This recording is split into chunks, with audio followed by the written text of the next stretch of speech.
spotlight, hit that light. No cap, no filter, we take flight. Saints on the rise, got that energy. Tune in to our podcast, feel that synergy. New Orleans pride, we never fall. Subscribe to the vibes, we bombard. Subscribe, hit that bell, join the hype train. No cap, no filter, we breaking every chain. In the heart of the city, Saints reign supreme. Live the dream, we living it clean.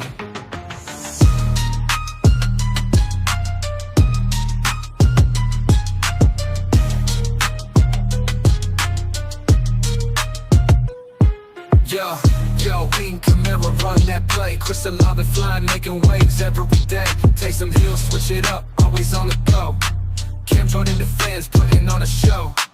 The Mario time bringing that heat. Shaheen's got the speed, can't accept defeat. Subscribe, hit that bell, join the hype train.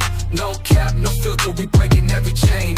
In the heart of the city, Saints reign supreme. Live the dream, we living it clean. So stay tuned, don't miss this ride. With the Saints by side, we take pride.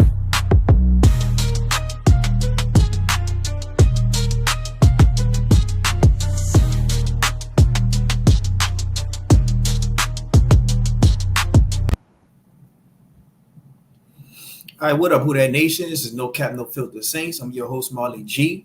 And we're back at y'all with another episode of No Cap, No Filter. We got special guests back up on the show again. Y'all already know him, Brian from Saints Twitter. And we got Marlon Rainey from Saints Twitter as well, man. How y'all boys feeling, man? I'm doing good, man. Man, all is good. All right. I'm sure y'all already know what's going on, man. Saints Twitter been in a frenzy all morning today. It's been making headline news, national media news. It's a possibility the Saints might land Davante Adams, man. Like, what's y'all thoughts? I'm gonna go ahead on and start with you first, Brian. I mean, you love the aggression. You love the idea of them being able to add a player of that caliber. It's not like they don't need another wide receiver. They've been needing another playmaker on offense before the offseason started. So it's good to see their name being mentioned. But I'm gonna believe it when I see it. I don't know if the Saints are gonna be willing to not only to move the draft capital that the Raiders are gonna want in return, but also give Davante the contract that he's gonna want, because they have so many other guys that are probably more deserving at this point than a Davante Adams. So it's going to be hard to really figure out how do you move forward with that. I seen one scenario in which they was, speaking about trading a Paulson a Debo, and that way you avoid having to pay that contract. It makes sense because you drafted Kool-Aid McKinstry, but at the same time, man, you essentially change the foundation of your defense on the fly. So I mean, it's good in theory, but I need to see it in practice. What you think, Rainey? I know I said I was against it, but I kind of switched this morning when I seen that he was willing, like he will actually be willing to play for the Saints. Like, it's different when a Hall of Fame talent is willing to play in New Orleans, because we not a free agent or a trade destination for a lot of players of that caliber. So when I seen that, I switched, and I'm saying if you can get him, you can get him. When you have a offensive line like the Saints, and I like Fuaga, but you got a guy on your line like Trevor Penning, you ain't getting offensive lineman help. So it's good if you can bring in like another wide receiver that can win one-on-one route, or win with route running, pure route running. Like Shaheed, he's a great player, but like Shaheed can't do that. He can't run crisp routes and win at the line like Olave and Davante Adams can. So, I mean, I think it'll be a help. I wouldn't want to hear any more excuses, like, if they did get him, basically. Yeah, man. If they did land him, man, I think all the excuses are out the window for Dennis Allen. So to me, it'll be good. Like, could nobody tell me that this team can't compete within the division if we were to land him? A lot of teams are linked to the guy right now. You got the Steelers, you have the Jets, you got even people talking about 3-team trades right now with Atlanta in the mix with Hassan Reddick and I don't see that one, bro. I got to hear a national reporter. Oh yeah, I seen it. I don't think it's a national report, but I'm just it was just somebody who just adding to the mix. So all I'm saying is this: like, if you could get them, go ahead on and get them. If you're really trying to go for it, because a lot of people just feel like the AFC is, just the cream of the crop when it comes to the conferences. The NFC, you got the Eagles, they took a step back. You got the Cowboys, they took a step back. The 49ers are pretty much banged up. It's just like, okay, do you really have faith in the Vikings to have this sustainable success? And it seems like the only top dog right now is the Lions. So if you could add a Davante Adams to the Saints within this conference, you probably could make some noise within the playoffs, especially by him having some familiarity with the wide receivers coach and Derek Carr. But with the cap, that's going to be a different scenario. You're going to have to move a lot of other guys around, and I don't know what would happen with Alvin Kamara's situation. I was like thinking about it. I think if you acquire like a Davante Adams, then you'll need then that'll kind of give them incentive to have to touch or potentially pay Kamara. I mean, it's like if you got a player like that, it's great. But I did think of it from another scenario. Like if you got a Davante Adams, then damn, you gotta restructure Cam Jordan again, and it's already bad as it is right now with him. He barely played 15 snaps because he's a liability on the field. So it kind of lock you into more some of these bad contracts. So that's one of the negative negative ways I look at the potential trade if it came up.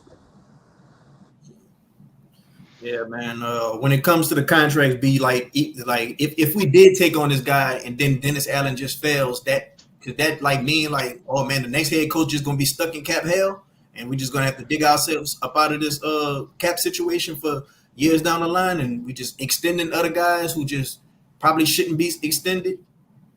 I don't think it has to go that far, man, because when you look at the way the Saints are structured right now, you can see the slow rebuild was already taking place and it was going towards more of a youth movement. There's a reason why, like a guy like Marshawn is on pretty much the last year of his contract, Alvin on the last year of a contract. These are guys that if the Saints choose to make a move for Davante Adams, they can always, swing the block, and go back, man, and make up for some of the bad contracts that they might have put on the books. Like you can extend Alvin. You don't necessarily have to do a restructure per se.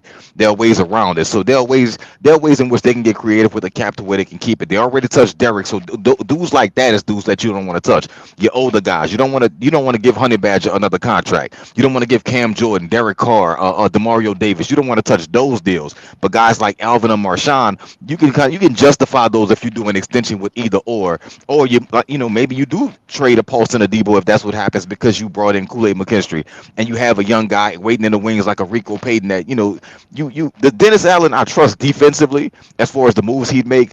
I just don't know if it's worth it considering that if Davante says okay I'll come play there, you're giving up a second round pick because I think it's going to be a bidding war, and on top of that having to pay him. You might have to pay him this year, not next year, because I don't think he's going to play under the contract he's on, even with 13 mil being old. Me personally, I look at it like I don't think Davante will be on the team next year. I look at it like a rental. Yeah, that's how I view it because I don't think the Saints can afford him. I'm not comfortable with I would take him for this year, trust me. But beyond that, unless they won the Super Bowl or something, I'm not comfortable paying Davante Adams going into year 12, $30 million when Chris Olave coming up soon, and I don't want to keep investing that much money into older players. But for this year, I'm comfortable with doing it if they could. I don't mind the rental aspect of it either. I don't think the Saints would do it considering the compensation you have to give up. Now, me personally, I feel like what you said earlier, Randy. If you have a chance to get a Davante Adams, if it's a second round pick or a third round pick, go be it. Because let's be honest, man, the Saints ain't really out there drafting Hall of Famers in the second and third round. Man. Yeah, you got Foskey and you got some of these other dudes that they didn't drafted in the second and third round, man. And I'm like, nah, y'all can't sit here and on no high horse talking about you can't give up a second round pick. It'd be different if they was hitting on them. Kool-Aid might turn out to be something decent, but I mean, Kendra, if I'm not mistaken, was a third round pick. You could do without that. So, a lot of people are speculating that the Raiders want a player and they want a second round pick. In y'all opinion, who's the odd man out when it comes to giving up a player? I see a lot of people from his recent play. Debo is looking like the guy that's everybody getting picked on. I think I think it's clearly like a Debo because they're gonna want a younger player. They're not gonna want like a. I know people's like, oh, they're gonna want a Lattimore. Like, bro, Lattimore's 28. Like, he's not gonna be a hot commodity on the trade market for like a Davante Adams. They're not gonna want the contract. You'll want a player you can control more, like Paulson and Debo. Like, they might be willing to pay a Debo, say like 3 years, 50 million or something, as opposed to like getting Lattimore while he entering his age 29 season next year. Like, so I think it would be like a player like that. It's younger players, but Yeah, I'm in it's more agreement. so the draft capital to me personally. Yeah, I'm in agreement with Raina on this one, man. It's gonna be somebody young, if not a Debo. They might ask for an Alante, somebody like that. And I don't think the Saints are parting with Alante at all. Not now that he's bought into the slot position. I don't see it happening, but it'll be a young gun like that, man. It'll be somebody. They're not taking Peyton Turner. I seen somebody suggest that they take Peyton Turner. Nobody wants Peyton Turner, man. Come on, knock it off. So they're not gonna take the Foskis and the Peyton Turners and stuff like that. It's gonna have to be somebody with some, a little bit of a name who's established themselves. Paulson was probably the odd man out, but he's probably the only name that you can name because nobody else is going to be worth it. They're not taking Jordan Howden like this. Like, I think most of the time when fans get these trade ideas in their head, this is probably the most sensible one I've seen with a Debo. But most of the time they think you're going to take trash for treasure, and that's not how it works. Yeah, man, I've been seeing people just throwing in Jamal Williams, throwing in Peyton Turner, throwing in Foskey, but they get mad at me when I throw in when I want to get rid of Dennis Allen. Though they get mad at me, so it's picking and choosing. Let me tell it, but yeah, man. Any idea y'all think that he goes to a team that's a surprise, like that's nobody's talking about, and a lot of people feel like the team that he actually wants to go to or they want to send him to is just driving up the bidding war right now between the Saints and the Jets. Sound familiar, don't it? Because that's the same thing that happened with the Derek Carr contract. The Saints were pretty much bidding against themselves, and they didn't know it. The Jets were never going to take on Derek Carr, but they were able to fool the Saints into thinking that Derek Carr ends up getting 150 million. In this case, I don't mind the Derek Carr contract as far as if that's who you want and you went and got him, then you salute and you keep it moving because that's the guy you wanted. You got your guy. If they want Davante Adams, if it takes a second round pick and and a player, then do what you got to do because if you really believe in the team you have and you believe you're one piece away from being a Super Bowl contender and Davante Adams definitely can make you that, then go for it, man. Again, we're talking about people that that they drafted in the second and third rounds that have been absolute bust. Take your chance on it. Take your chance on proven versus potential. You don't know who's going to be available next draft in the second round, but Davante Adams is a Hall of Fame caliber wide receiver. Make that happen. Yeah, what you think, Rainey? Oh, what you said? I had looked away for a little bit. We was just talking about maybe the team that the Raiders actually want to send him to, or he actually want to go to. Maybe they're just driving up the asking price between the Saints and the Jets. I think they trying to. I think they're trying to get the best pick possible. I don't really think the price is a second.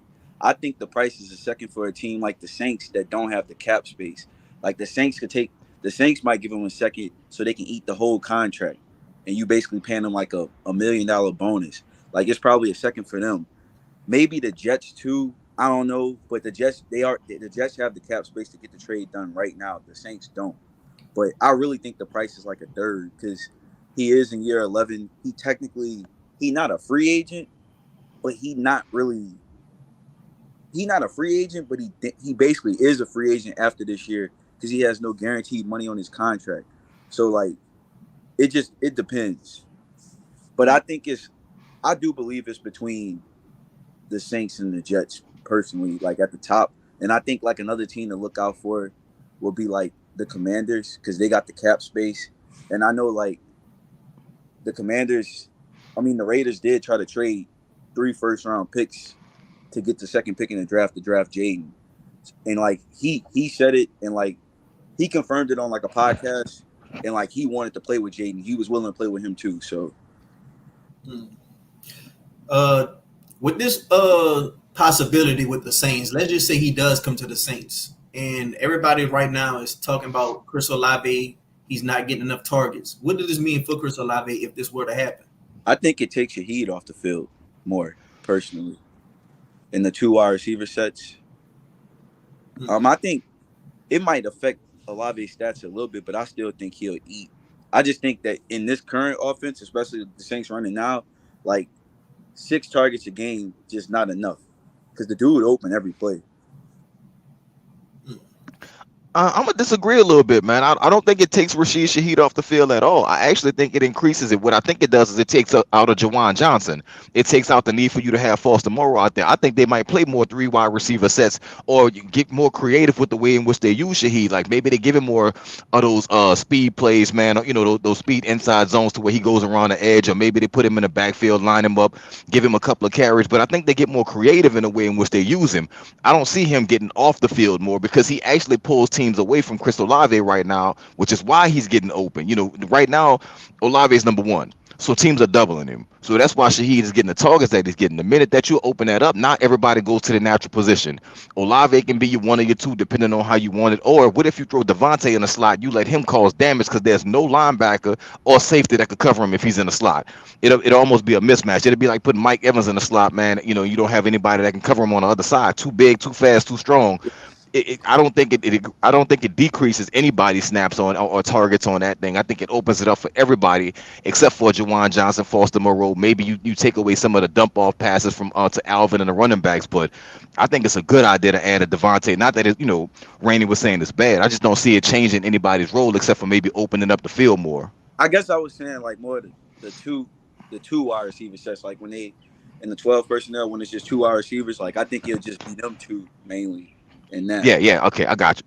All right, but Yeah, well, I like that because it would bump Shaheed down to technically the 3, but it actually might make him better because you can be more creative with him with the sweeps. How you were saying with the sweeps and all that. Because like, man, Shaheed route running kind of rough, but you can get away with some of the stuff because he's so fast. But like, he can't really run precise routes like that.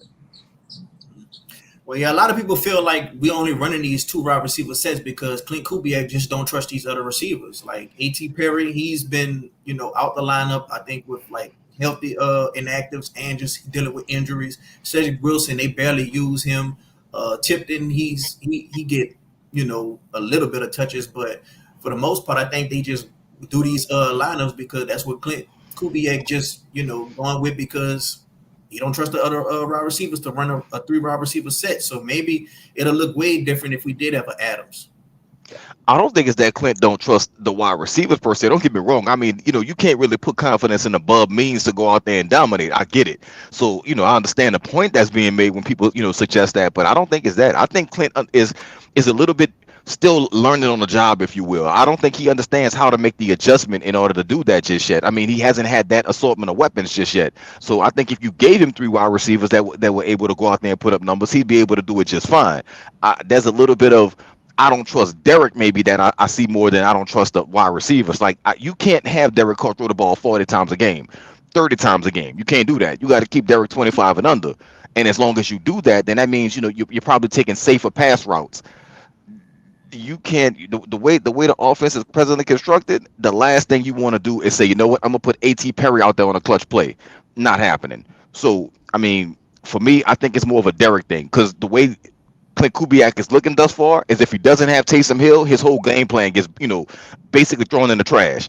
Eric McCoy being out, he hasn't really made the adjustment to not having a center who can call the plays and maybe calling the protections along the line of scrimmage. Maybe that's why we're seeing the pressure get to Derek the way it's getting. The minute McCoy went out that game, we've seen more pressure on Derek. Maybe that's the reason why. Maybe Derek can't call the pressures out, correctly, and McCoy was that instrumental, and that's why we're seeing the passes get rushed and the receivers not dominate the way they could.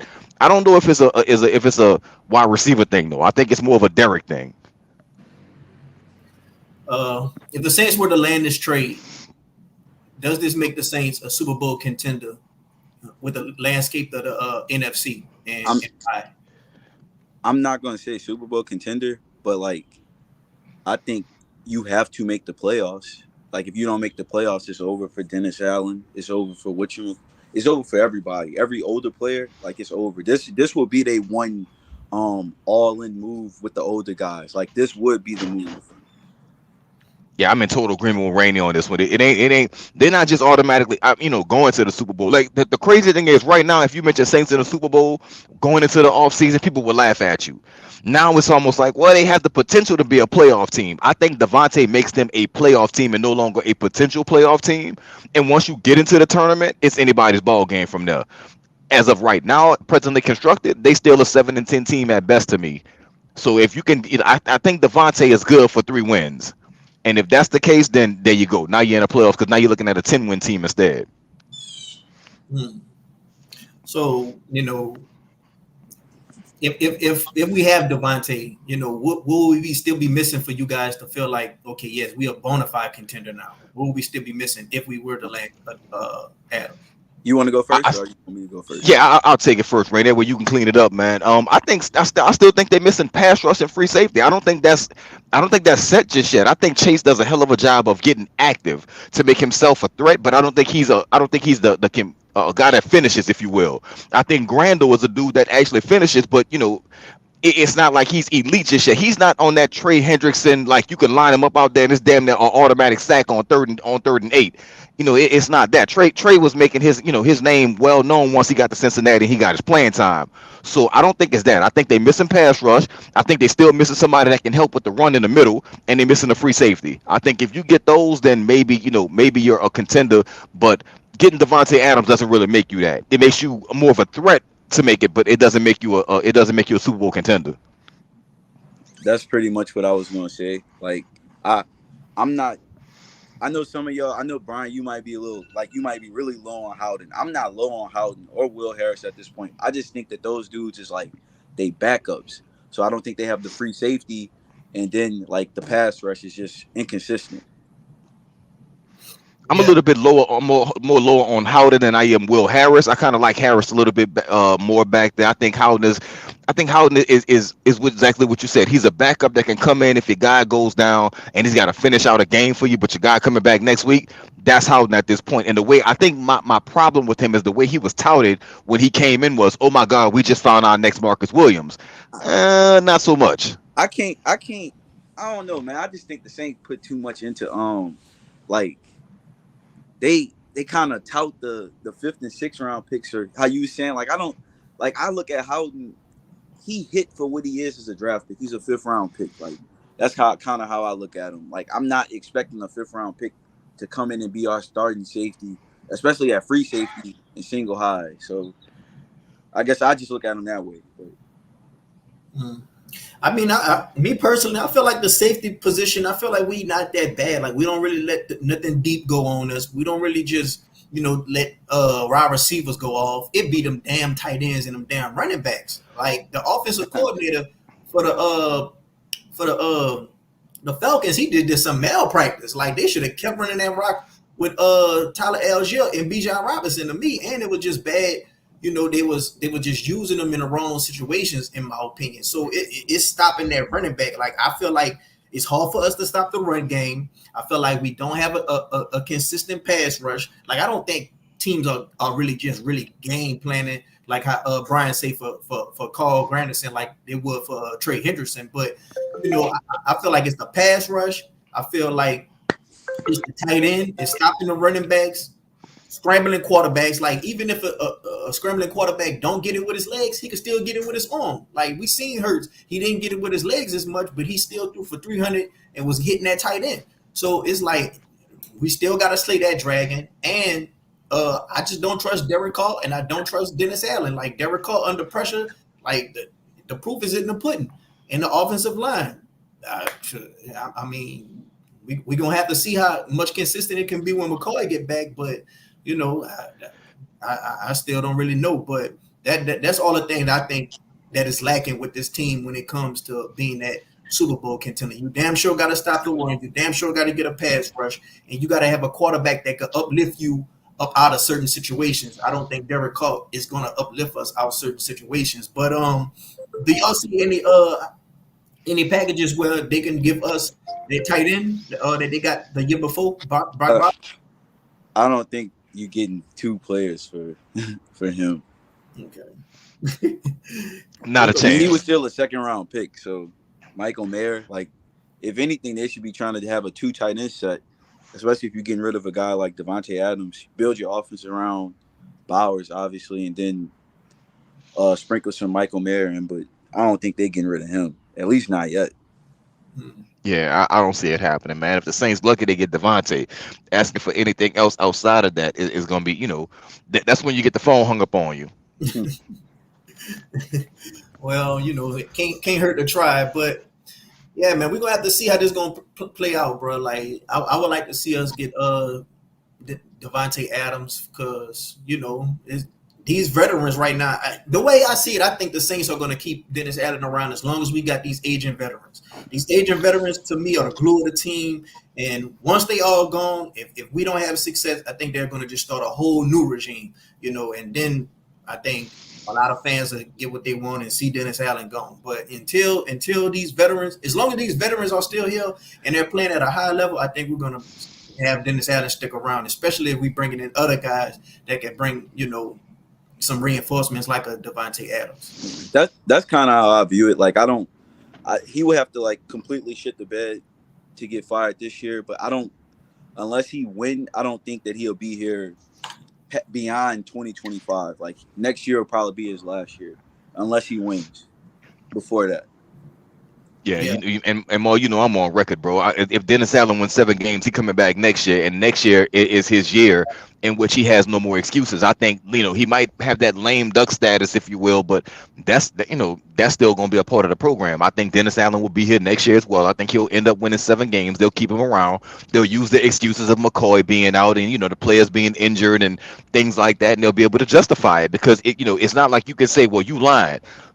But Dennis Allen will point to, well, when everybody was healthy those first 2 games, we put up, 15 out of 16 scoring drives with touchdowns. So how can you argue, with the results? And I think that's going to be the war cry. They're going to break it down, package that back up, and sell it again next season. That this is the year. It's another year. Dennis Allen working with Clint Kubiak and Derek Carr being in the Clint Kubiak system. They're gonna sell it right back to us and tell us how great it is. The media gonna get flown out to California, wherever they're gonna they're gonna slut them out, give them dinner and everything else, and then they're gonna send them right back to New Orleans, preaching that nonsense about how the Saints gonna be a great team this year. We've seen this movie before. We know how it ends, but we know it's gonna happen all over again because the sequel is coming. And if Dennis Allen somehow, some way wins 10 games this year, best believe you're going to start hearing contract extensions. They snuck and gave Willie Green one, and now we're going to see the same thing happen with Dennis Allen if he can win 10 games. 7 games he stays, 10 games he gets an extension. We talked about how the offense would look with Olave. What about Derek Carr? Like, if we were to land Adams, do y'all see Derek Carr jumping into another tier of a quarterback this season? Like, will he be in that talks? Well, will he make that jump like how Matthew Stafford made that jump when he went to the Rams? Nah, we can't. We got to stop putting Derek Carr in the Matthew Stafford pedigree. Matthew Stafford different. Like I kind of view Matthew Stafford how I view Justin Herbert. They play for like organizations that's like they just like have the shittiest luck, but like they different. Derek Carr ain't on that level. I'm so glad you said that, bro. That level. I'm so glad you said that, bro, because that's exactly how I feel. I mean, Derek Carr is who he is at this point. I think he'd be a little more efficient, but I mean, I don't see it going. I don't see him going out there and all of a sudden, it's starting to look like the greatest show on turf part 2. That's not gonna happen. Derek Carr still is who he is at the end of the day, and the offensive line still is a work in progress. If you want to give it, be nice about it. So no, I don't see. I see him having one more weapon out there to open up the playbook. Clint being a little bit more creative, but what we saw from the Saints is what we gonna see from them. This is who they are. This is the team that we thought we were getting before they went to Dallas and got that big win. Now we knew depth was going to be a problem going into it. They lost one of the most important pieces, if not the most important piece on the offensive line, and things have fell apart. Clint Kubiak's offense, his entire offense seems to be designed around Taysom Hill. Well, with no Taysom Hill, it seems to be that he can't find his footing just yet. So if they get Davante, I see Carr being more efficient, but I don't see all of a sudden him just hitting the switch and all of a sudden he's gonna look like Kurt Warner back there spinning it to Isaac Hakeem and Isaac Bruce and Torrey Holt. Yeah, man. Well, if it does happen, I feel like Derek Carr, you still gonna have to worry about the pressure. Like, what's gonna happen when the pressure comes? What's gonna happen when a team shut down a run? Like, I think Derek Carr's best friend those first 2 weeks were the fact that we could run the ball. The second 2 weeks we couldn't run the ball. Maybe that's got something to do with teams having film with us. Maybe that got something to do with the offensive line being banged up. Maybe it's a little bit of both. But the fact of the matter is, I think we couldn't run the ball. That couldn't get the play action started, and that's Derek Carr bread and butter right there, the play action. So we're gonna have to see, man.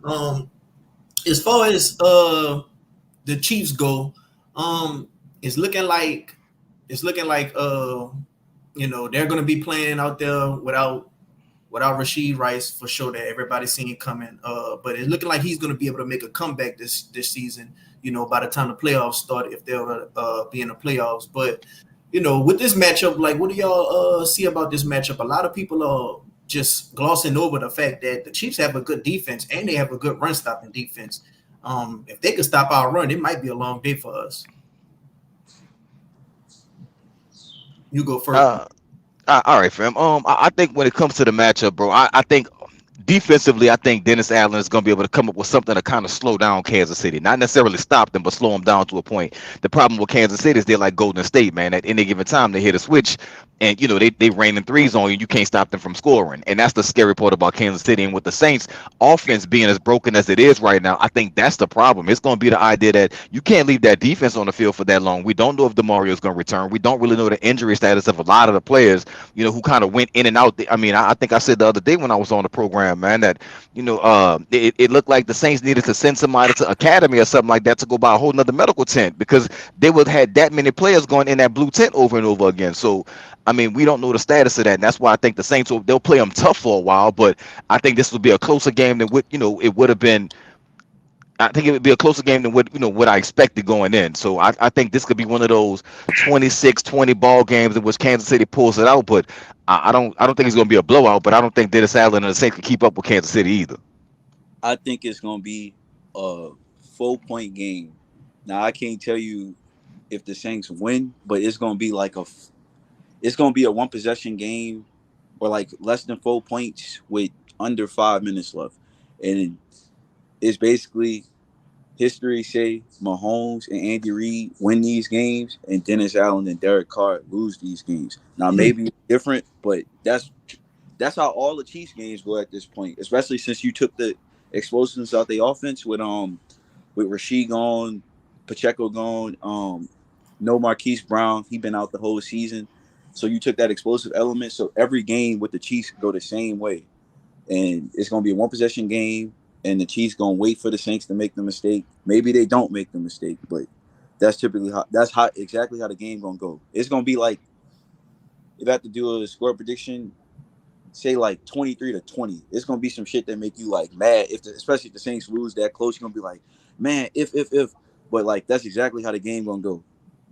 Now I'm with you on that. The only other thing I'll say is, man, I'm afraid the Saints are feeling the pressure of losing this game, because they understand exactly what it is. If you lose this game to the Chiefs, that's on. Now you're on a 2-game losing streak with the Bucks coming in, and the Bucks pretty much, man, that's a mirror match. You look at those two teams, you really looking at damn near the same team when you look at them on paper. That means it's a gimme game, and if I'm not mistaken, that game is going to be in New Orleans, correct? Or is that the one in Tampa? Yeah, it's in New Orleans because they play the Bucks, and then they play Denver. They play Denver on Thursday night games. The Bucks will be on. They're gonna be on 4 days rest. Bingo. So because they play tomorrow night, so I think that make this Chiefs game even more important. Bingo, and that's the point that I was making. I appreciate that, fam. I mean, it's the idea of the Saints could be, feeling the pressure, of being like, what happens if we lose this game? Because now you're on a 2-game losing streak, and we know that Dennis Allen and Derek Carr both don't perform well under pressure. So if they lose this game, now you have the potential of losing the Bucks game. If you hit that Denver game and you're on a 3-game losing streak, that Denver game becomes the most important game of the season, because if Sean wins that game, boy, you think people are saying fire Dennis Allen, or Rashid Shaheed, get him out of here, Paulson Adebo, get him out of here. Every single person that played wrong in that game, especially the coach and the quarterback, gonna have a one-way ticket out of New Orleans, because that's how much the fans gonna be waiting on them on airline when they get there, to get them to clean the hell up out there. We'll pack for you. They can't afford to lose this game to Kansas City, because if you do, now you're on a 3-game losing streak, and you put that on the Bucks. Going into the Bucks, you lose that one. Now you're 4. You lose against Denver. That's 5 in a row. Dennis Allen's seat, it's not even hot. It's gonna remind people of what that's Fast and the Furious when he said ejectocito. Yeah, you might want to get up out of here, brother. Yeah, man. Shit, man. If y'all liking the content, go ahead on and hit the like button. Go ahead on and subscribe. If y'all got a question that y'all want to ask Marlon, or y'all want to ask Brian, go ahead on and put it down in the comment section. We're gonna get to your question as soon as possible. Before we get to the questions, let me just give my take. I think when it comes to this Chiefs game, First of all, you're playing Arrowhead. That's going to be tough. Second of all, they got it on the head coach. They got it on the quarterback. Defense, I think Spagnuolo going to send a whole type of exotic stuff that, that offensive line that we're going to go with rolling in with probably ain't even seen yet. Chris Jones, I think he's going to be a terror.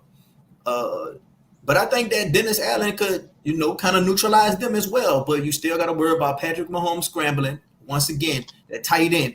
Like, we have problems with the tight end. And Travis Kelce, no, he ain't been having a good year this year. And I'm one of the people who be thinking when it comes to the NFL, it be sometimes when something is just due.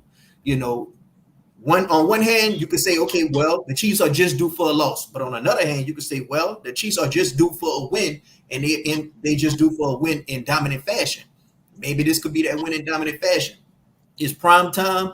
I don't think they're going to want to lose. We're going to be going against Andy Reid. We're going to be going against Patrick Mahomes, Taylor Swift, and the refs. So I won't be surprised if we have a few calls that we be like, man, what the hell was that? So when we get those strip sacks for fumbles and they call it back for some type of defensive flag, don't be surprised. When the Debo be getting all these flags looking like Brandon Brown out there 2.0, don't be surprised.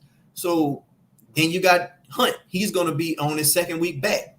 You got the other guy, Edwards-Helaire. I think he's going to be back. He was been dealing with some emotional distress type of stuff. I think he had some type of situation where he killed the guy. So he's been better than that. But I think this is going to be the week where he might be activated. So you might have the two-headed monster in that. I don't feel like the Saints defense could stop running backs good.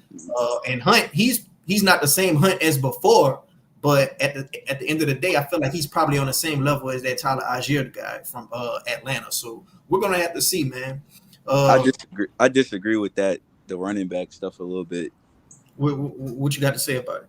Like, I'm not worried about Kareem Hunt. I ain't worried about Tyler Algier. I worry about 4 or 5 people in the matchup: Mahomes, Andy Reid, Spagnuolo, Kelce, and Chris Jones. Like, that's and I go, if I had to pick another guy, maybe one of their linebackers and Trent McDuffie. But that's all I worry about in this matchup. Like, the running backs, if we can't handle Kareem Hunt, bro, the season over. Kareem Hunt is 29 at this point. He ain't the same guy. What do you think, Brian? Yeah, man, I'm not really worrying about Hunt. I think the rest of the people you name, including Taylor Swift, is going to be a big problem because I do think, every game, Kansas City seems to get that one call that kind of make or breaks them. And they're doing exactly what Rainey said earlier, man. They're just waiting on you to make that critical mistake. They're just waiting in the weeds, and it happens every game. So, because again, they're a Super Bowl caliber team that understands that they're bored. The regular season really doesn't mean anything as much as it should to them because they already know they guarantee the playoff spot. With their division, they're kings of the division. And that's the easiest route. So Kansas City could technically go 9-8 and still be a legit Super Bowl contender. So for them, this is child's play, man. This is fun to them. They just sitting back waiting. They're trying to get everybody healthy. And the worst part of that for the rest of the NFL is they're not even hitting on all cylinders, and they're still finding a way to win. So I think this is gonna be one of those battles, man. That Dennis Allen gonna have to be in his bag as deep as possible, and he got to throw everything at Andy Reid in the Kansas City offense because defensively the Saints can kind of slow them down. Offensively, it's gonna be the problem. If the Saints can't play ball control and keep away, this is gonna be a long day. How do y'all feel about the matchup with McDuffie and Olave, and do the Saints unleash their weapon, Dallin Hooker? I don't even consider Dallin Hooker he just a guy that made the 53. That's how I feel about him. I think, I don't know. They got good corners back. They just have disciplined DB play over there and whatchamacallit. But I think that they're gonna try to Olave move around a lot. So I don't know. And Trent McDuffie still play in the slot a lot because he plays outside in base, but he play in the slot. So I don't know how they match up, but I just know he one of those guys you gotta watch because they'll send him on a corner blitz. Like, he was first team All Pro last year as a nickel corner. So he basically like Alante, except he way more disciplined when he in coverage. Alante's still kind of reckless in coverage sometimes. He looked way better this year, but he like a Alante with just like discipline. What do you think, B? Randy kind of went out a little bit, man. Repeat the question. I was basically saying, can this be the game where we unleash our secret weapon, Dallin Hoga? And how do you feel about the matchup with McDuffie and Olave? Man, you know what, bro? It's crazy because I remember you asking that question, and for a split second, I had for the second time, I had to ask who when you said Dallin Holker, man. Because I'm like, I had to pause for a second. I'm like, wait a minute. Oh yeah, the undrafted cat, man. That ain't no secret weapon. No, man, that ain't like the X-Men having Wolverine tucked in a chamber, man. That's not it, brother. Dallin Holker is not gonna come in and be Captain Save him. That's not happening, man. Can he come in and make some plays? Possibly, because it ain't like we seeing nothing from Jawan Johnson or Willie Foster Moreau since the early games, man. But I know he ain't no that there's no savior walking through that door unless they make a trade for Davante, and I don't think that trade even happens this week. If it happens, it's kind of too late. We talking about today being what, Wednesday, Thursday, and them having to try to make the trade happen. If it happens, it possibly happens on the weekend. We'll see Davante, next week with whatever team is out there. I don't think this is gonna be a fast moving thing to where tomorrow we see the headlines and it's like Davante to the Jets. I don't see it happening. Could it happen that way if the Jets, up the ante? Of course it could, but I don't think this is going to be an issue that's resolved. Nah, man, the matchup is going to be the Saints versus the Chiefs, just the way they are. And Dallin Hoker ain't come and walk through that door and save nobody. What about the matchup between McDuffie and Olave? How do you feel about that? I feel like it's gonna be 50-50. You win some, you lose some. Olave is an elite receiver, man. McDuffie is a damn good corner. So it's gonna be a battle right there. But the problem is gonna be whether or not Derek can get him the ball. I don't think they're gonna just let McDuffie go one-on-one with Olave. That'd be suicide. You asking to get beat like that because Olave is fast enough and shifty enough to get open, especially on those deep crossing routes. You don't want to do that. You're leaving him open, especially with the Chiefs because they like to play that cover two a lot. You do that. You play one on. You try to do that. Try to one-on-one man up on Olave with McDuffie. You gonna get beat all day long. Especially with Shaheed coming across as well to be because the one thing that I like what the Saints are doing on offense is when they put Olave and Shaheed on the same side of the field together.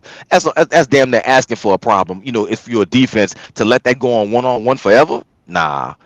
You try that if you want to. Olave will cook you, and that's what happened last week. I don't think anybody's gonna be stupid enough to try that. So Olave versus McDuffie, I'd say Olave gonna get his 7 catches, and McDuffie gonna get his 3-4 pass breakups.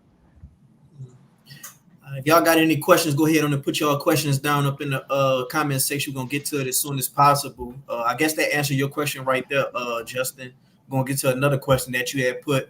It said, "What's your confidence level that we get Adams on a scale of 1 to 10?" I'll go 5. I'm more of a 3. Y'all from the Show Me State, y'all already seen this movie before. All right, got a Wix TV says, "What about a player like D Hop?" I I mean, feel it's like nice in theory.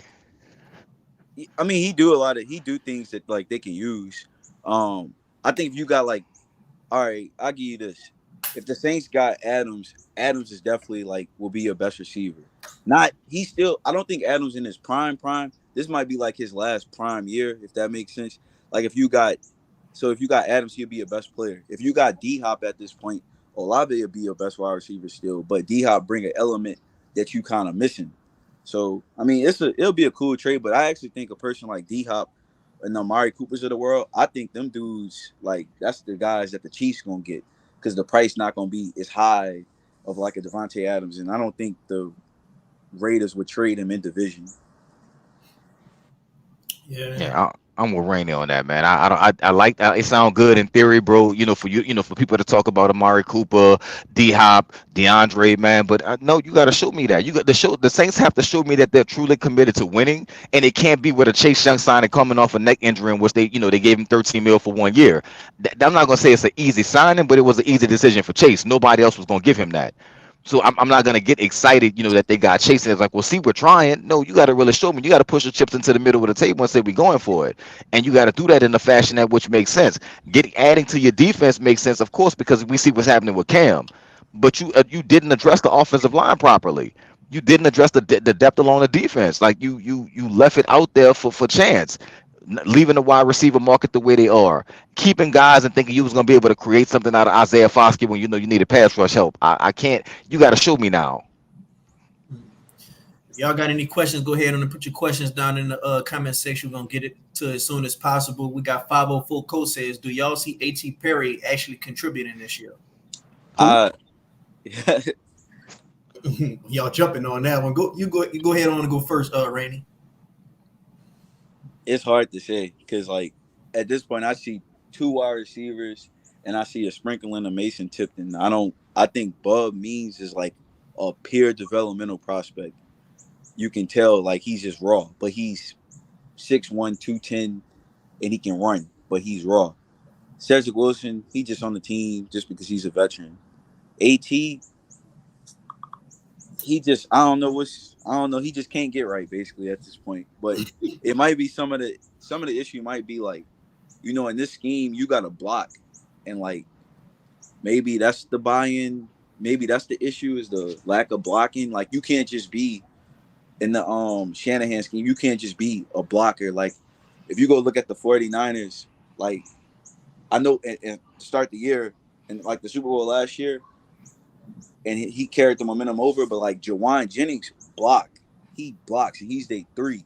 Brandon Ayuk can really block. Debo Samuel, them dudes can block. Like you can't just get on the field because you're 6'5". Like not in this type of scheme. You have to block, and maybe that's the issue with him. Yeah, I think it's a scheme and fit issue. I don't think AT fits this scheme like that. I think, as Rainey said, the blocking is a part of it, but just the way he wants to play ball, I think he's a better fit for the Sean Payton system and not the Clint Kubiak / Kyle Shanahan system. I just think those two aren't good fits. If you look at what San Francisco has, or even Miami to a degree, you don't see the big 6'5", 6'4", 6'5" receivers in their scheme dominating. That's not who they have. They have the 6'1", the 6'2" guys that are physical, that get down the field, that block, that make the tough contested catches. That's not who AT is. AT is more of the lanky, the Colston type. Now Colston would line up in the slot and go across the field, but that's the difference between the two. AT don't have it like that in him. So Yeah, I just think it's a fit thing. I don't even know if AT really fits this scheme as well as he should. yeah. I'm watching because I'm watching. Like I don't watch Denver because they boring offensively, but like I check the box score and Lil Jordan Humphrey's still on the team. I know A.T. Perry, to me personally, a better player than him, but like the same type of body type, 6'5", them 6'5" receivers. Like he fit that system. Hmm. Y'all got a question? Go ahead and put your questions down in the comment section below. We're gonna get to it as soon as possible. We got Justin says, also honestly, the Saints should call the Bills about Dawson Knox and the Bengals about T. Higgins if no Adams. How do y'all feel about that? Dawson Knox, if you do like a 6th round pick, maybe, but T Higgins, I'm good.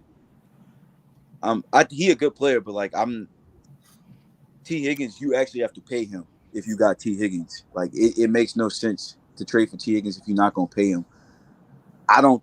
They different players. I prefer Olave more to T Higgins. So, and I don't think the Saints in the situation where they can trade for T Higgins and pay him and then keep Olave. So I'm not really into that one. The Dawson Knox one, that's a maybe. I guess I have to see like how the contract look.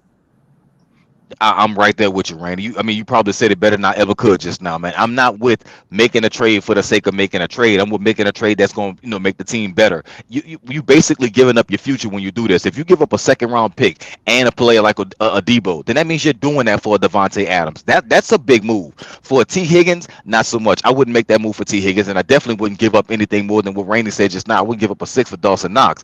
You don't want to make a move for the sake of making it because it's not like the Saints are a legit contender. You're trying to put yourself into that realm of being one. You're not even a playoff contender right now. So you have to make a step that puts you there. Devontae puts you there. It doesn't make you a Super Bowl caliber player. That when you want to, go after some of these big names and stuff like that, man, you got to really want to, think about what am I mortgaging my future to get? And a Devontae, you can justify that move. You can't justify doing that for a Dawson Knox or a T Higgins, and that's the difference. I think of course, the compensation changes, but you're still giving up potentially what could be your 3rd round, your 2nd round pick of next year, and you most of the time the Saints like to use those picks to make the packages when they want to go up in the 1st round. So you kind of you need that ammo if that's the case. Do I think they need to keep the 3rd round pick for just to make a pick?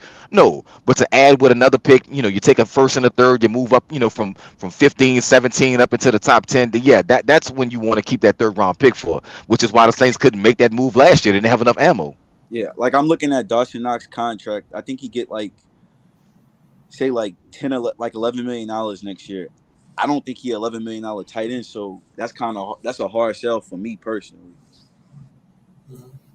Y'all got any questions? Go ahead and put your questions down in the comment section below. We're gonna get to it as soon as possible. We got Shazam X says, "Do y'all really think AT and Miller are gonna change that much on this team?" I don't see it, but I would like to hear y'all opinion. I think they need Kendrick like bad. Maybe I know some people out on him or half the fan base out on him. I think they really need him because Kamara can't handle this amount of work, and Taysom Hill get hurt every 2 weeks, and he's 34. Like and we watched Jamal Williams play. Like he just on the team because you couldn't cut him. That's how I feel watching him play. I know the Saints need Kendra. They just can't count on Kendra, and that's the problem. I mean, we're talking about a guy literally that got hurt stretching his very first training camp workout. I mean, mini camp if I'm not mistaken. The dude got hurt stretching. That shows me you have no commitment. You have you young, got money, really don't give a damn. Nah, man. I do they need Kendra? They could definitely use him, no question about it. Can they count on Kendra? Kendra is the type that'll go out there, show flashes of being a great running back for all the 3 plays. Then you don't see him again for the next 6 weeks. You can't do anything with that. And as what Rainey said, you got Taysom already in and out the lineup. Alvin running around with broken ribs. Jamal being an absolute non-factor. He just definitely to give people Pokemon gear and teach them about anime. That's it. You already have a room of invaluable people. They don't use Jordan Mims at all. Not sure what that's about. But again, we're talking about even we saw it with our own eyes when Clint Kubiak did not have Taysom Hill, who he believes to be, I guess, the linchpin of the offense. And you don't have Eric McCoy, who basically is calling the entire protections out for the offensive line. It seems like he's not the guy we thought he was. So bringing in Kendra, yeah, great, because you get to spell Alvin. But if you can't count on him past that, then I mean, you got him for 6 plays. Wow, great. Then he's out. Now you don't see him for 6 weeks, and your offensive is died all over again. If we lose this game against the Chiefs and we play the Bucks, is the Bucks the season to you guys? Like, is that the season right there? Let me see. I think that Bucks game will be probably the biggest game. It's kind of. I don't want to say keep saying every week, every other week. We lose to the Bucks. That's 4 in a row. But like that would be if they lost this Chiefs game and then lost that Bucks game. That's 3 NFC losses and 2 losses in the division already. I don't think like you cannot lose that game at all. Like if anything, we can lose to the Chiefs, even the Broncos. If you go 1-1 in that span, then that's fine. Like if the Saints somehow beat the Chiefs but got upset by the Broncos, that's not the worst scenario. But you cannot lose to the Bucks. You got to win the first game, at least the first one, because you can't be 0-2 in the division. And that's why I'm gonna disagree a little bit. I don't think the Bucks game is the game that they can't come back from. I think they can afford to lose that game, even though I mentioned earlier how they'd be on a 3, 4, or 5 game losing streak at that point. I don't think that's the game you worry about. Even though it's an AFC opponent, it's the Denver game because I think that's the back-breaking game that takes place. One, Denver at this point, the way they're looking, especially offensively, when I believe Bo Nix had -7 yards at one point, like as his stat line, -7 yards. I mean. That's unheard of as a quarterback in the NFL. On any level, you should be able to have a positive rating on that. But I don't think it's going to be a matter of it being a Bucks game. I think they can lose to the Bucks because you still have the rest of the division games to go. In which, again, right after the Bucks, I believe you have Denver.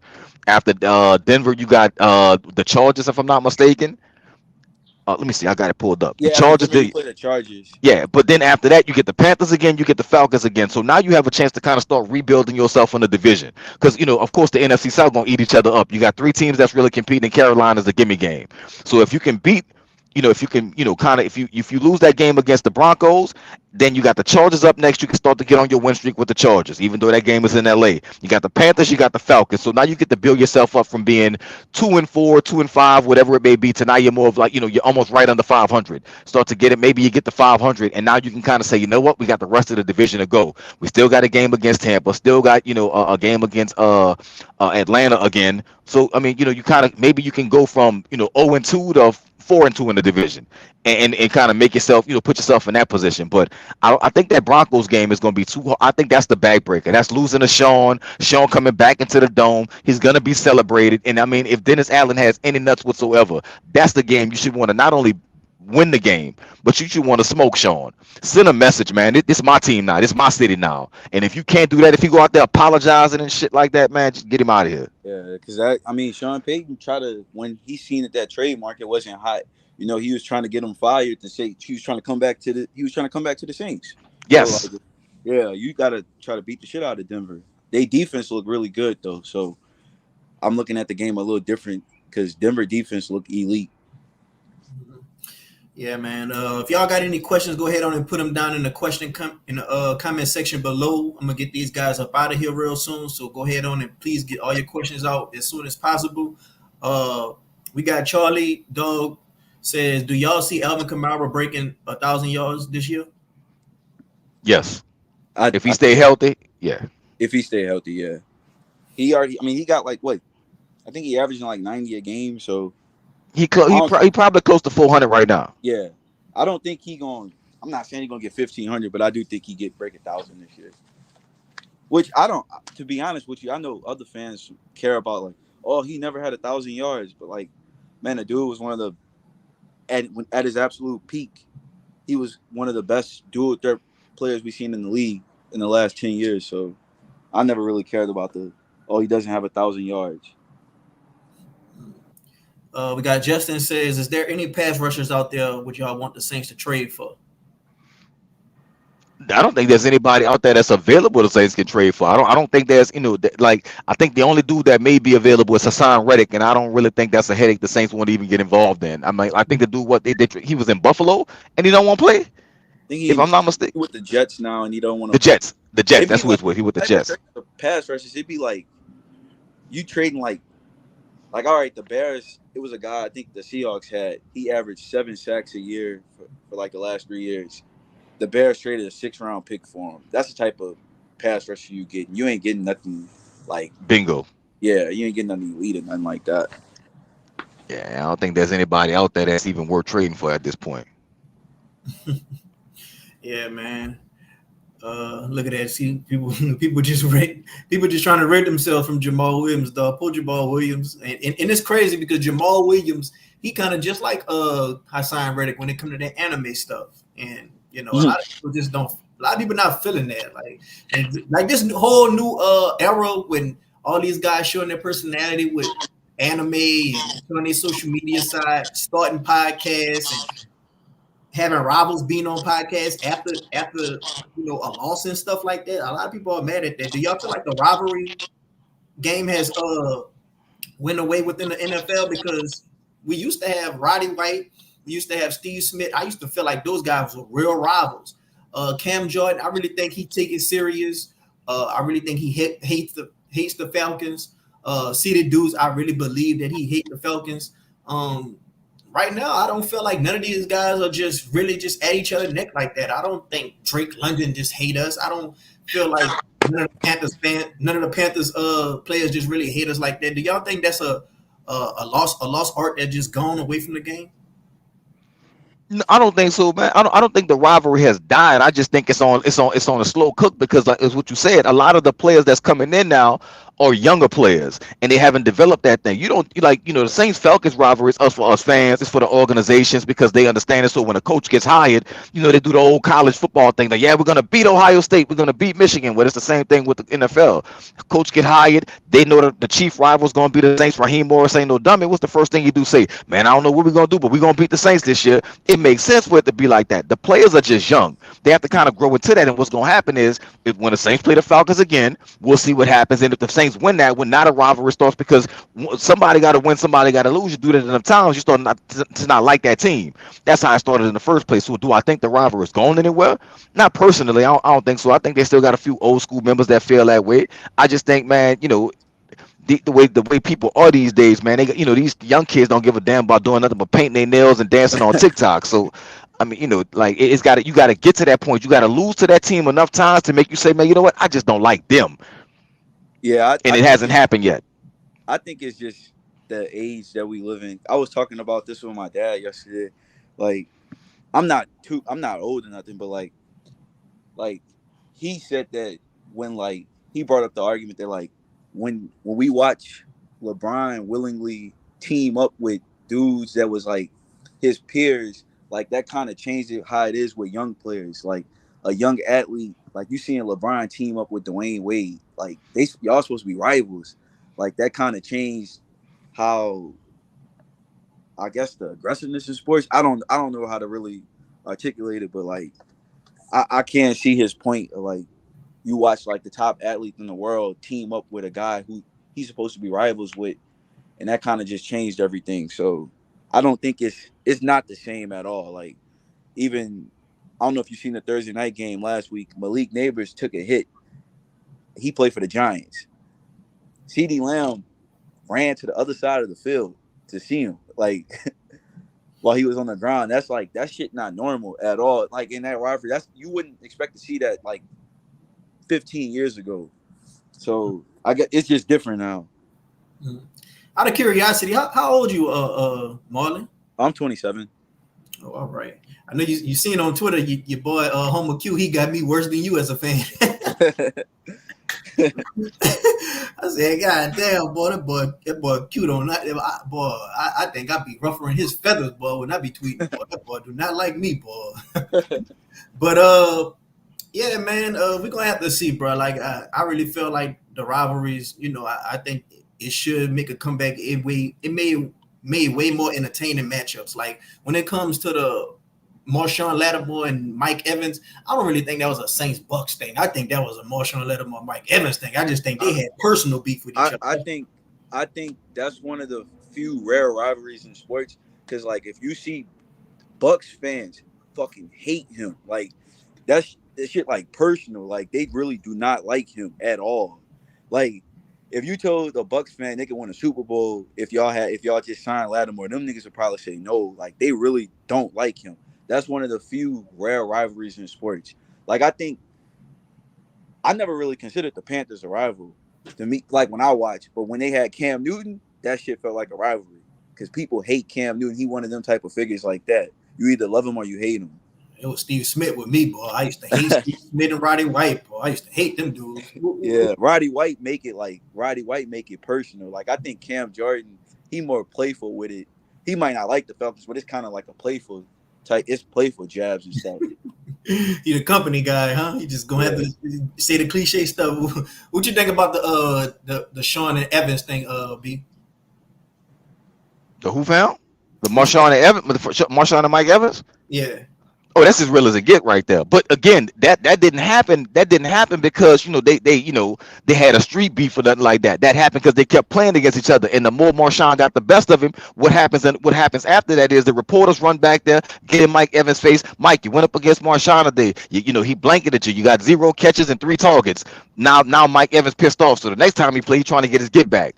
And of course, the more it happens, you win some, you lose some. I mean. You start to not like that dude, especially when people consistently tell you, man, why you let that dude win all the time? Like you start to develop bad blood behind that, and that's what has to happen. I don't think the Drake Londons of the world, I don't think they're on that level yet. I think Bijan Robinson, could start to feel like that because the Saints kind of held him in check a little bit. So the next time Bijan plays, if the Saints are able to slow him down and he don't get nothing but 50 yards again, the question's gonna start asking, what is it about this team that you can't do? Tom Brady was on a broadcast and telling you that, man, look, I tried everything I could to beat Dennis Allen defense. I really couldn't do it. That's how the rivalry developed. So it's Tom Brady versus Dennis Allen, not really, I don't look at Bucks fans as a rival, but it starts to develop that way because somebody has to lose enough time for you to feel like I hate that person because they always win. We ain't got there yet with the rest of these young guns. Who's your most hated player as far as being in the division and being a rivalry? Like me, it's probably a tie between Roddy and Steve Smith. But if I'm gonna have to go with anybody, I'm gonna say Roddy White. Like it's still legit beat. Roddy White still be tweeting about the Saints to this day. I'm a little bit older than y'all cats, man. So, for me, it'd be somebody like, of course, Falcons gonna always be the hated team, but the 49ers at one time used to beat the Saints ass so bad, man, you would think that they had something personal against them, and Joe Montana would do it with a smile on his face. I mean, cold-blooded killer. The fact that he'd be sitting out there and he'd be so unbothered, it bothered you. that he do that, and he knew he had the team to back it up, man. So I mean, Well, I mean, ever since the new NFC the South, new era, yeah, new era has to be like I always respected Steve Smith. I hated him, but I respected him. But Roddy White, if I seen Roddy White on the street, boy, I think man, that dude might have to, we have to discuss some things. I Roddy would White probably, made you want to hate him. yeah, yeah, I say that like I remember some of the stuff that he was saying, but I'll probably go like Cam Newton. yeah, man. I don't know, dog. Cam Newton, he wasn't like a Roddy White, Marlon. Trust me, Roddy Yeah, White. yeah, yeah, man. Like Roddy would talk about the city too. Like Roddy wouldn't just say keep it on the Saints. He'd Yeah, be like, no, I no, don't like going to New Orleans because it I was smells keeping it like funny. just football, like right. I was keeping it just football. I would go Cam, but like I get why people saying it's Roddy White. Yeah, Roddy didn't care, man. Roddy would be like, I can't stand New Orleans. As soon as I get off the plane, it smell like Bourbon Street, and people think they live in swamp water. Like Roddy would say whatever he felt like, and then go out there 9 catches, for 130 or whatever like that, to kind of back it up a little bit. Now, Julio made it funny because Julio, was a tank from the ankles up. And but he just for some reason he just never played well against the Saints. I think he had more fumbles or turnovers than he ever had touchdowns against the Saints. Yeah, man, that's a fun fact right there. That's crazy. But yeah, man, it was strictly beef with Roddy White, bro. Like that dude right there used to, really hate everything that the Saints embody, and that's what I think really made the games worth watching. But it's just a shame that we didn't have no good cornerbacks back then. I think we started getting good cornerbacks when we started getting Mike McKenzie and Jabari Greer and things of that nature. But I was there for the Corey White days, the Brandon Browner days. I was there for the Fred Thomas days. Like I That's was there. Brandon Brown is still my most hated NFL player ever. Like I hate him personally. Like with how bad he was. Well, I'm gonna go ahead on and let you guys get up out of here. One at a time. You guys could give y'all closing thoughts on everything that we talked about, anything else that y'all want to share, and then give y'all, platform where people can find y'all at. You can take it first, Randy. All right. Oh, y'all can just follow me on Twitter at It's Rainy Doe. And just who that those Saints. Hopefully they get Adams. Hopefully they don't give up too much. Just hopefully be smart about it. But I would like to see them get Adams personally. As far as Adams, man, I'm with Randy, bro. I'd love to see it happen. I'm gonna have to, I'll believe it when I see it take place. Other than that, it's just gonna be a lot of excitement, a lot of Saints fans going back and forth about what's the right move to make, and I'm gonna sit back and watch the chaos. As far as my partner shot, man, I want the Saints to kind of find their in the Lance Moore. Lance Moore hated the Falcons so much he signed a 1-day contract with him, went to practice 1 day, turned around, left, and retired after that. He couldn't play for him. I need the Saints to develop that level of petty when it comes to the Falcons again, man. We got to find some kind of way to right the ship and let this Atlanta loss be exactly that. Yeah, man, and that's how we gonna end it, man. Thanks for y'all boys coming on the show, man. I always appreciate it when y'all give y'all time to the kid. All right, appreciate Salute, it. fam. You already know. All right. Yeah, man. Shouts out to Rainey and shouts out to Brian, man. They be on Saints Twitter. Y'all can go follow them, check them out, man. They be real controversial with their takes.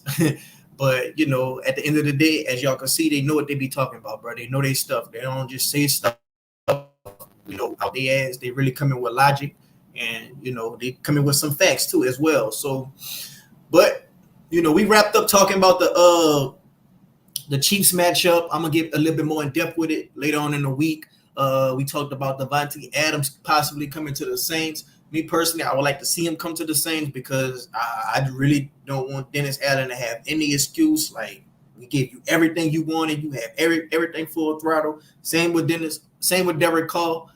2 peas in a pie. But, it's going to be fun. It's going to be fun to see where he lands, bro. Like, if he goes to the Jets, then so be it. Like, that's just another team in the AFC that's just going to make it that much more of a dogfight within that conference. But if he goes to the NFC, that would be fun to see as well. Let's see. Shazam says, I hate Roddy White, and I know his baby mama and her family. Personally, I don't like him on the field or off the field. Definitely will spark his shit. Hey, man, one thing about Roddy White, bro, he talked this shit, but he went out there and backed it up. Now, at the end of the day, I really feel like he was catching us at a good time because we just didn't really have no defense back then. Like, if he would have caught this Dennis Allen era of Saints football, it'd have been a whole different story, and it ain't even just Dennis Allen, just Marshawn Lattimore, period. Roddy White is the prototypical wide receiver that Marshawn Lattimore gives fits. Got that same type of body frame, got that same type of speed, very physical, could jam him up at the line of scrimmage, and it could be a dogfight. And that's the type of matchups that I think Lattimore thrives in. What would be hard for Lattimore is those smaller, shifty guys, the Cooper Kupps of the world, the Odell Beckhams of the world, the Antonio Browns of the world.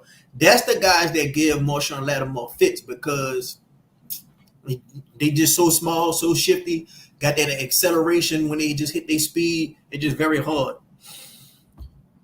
We got Addison says, I believe if we seen more of our tight end room, we wouldn't even be worried about Adams. Yeah, man, I really think we wouldn't be worried about him as well. But we here. We ain't got no elite tight end like Travis Kelce, so we're gonna have to make up for it and get another skill position like a wide receiver. But I'm gonna go ahead on the end of stream, you guys. I got some stuff that I got to take care of, but we're definitely gonna get more into the Chiefs matchup that's coming on Monday night. I'm gonna try to have another special guest for you guys. But thanks for tuning in to No Cap, No Filter Saints. And man, just who that? Y'all be safe out there, bro. Hit that like button too and subscribe if y'all like the content today as well.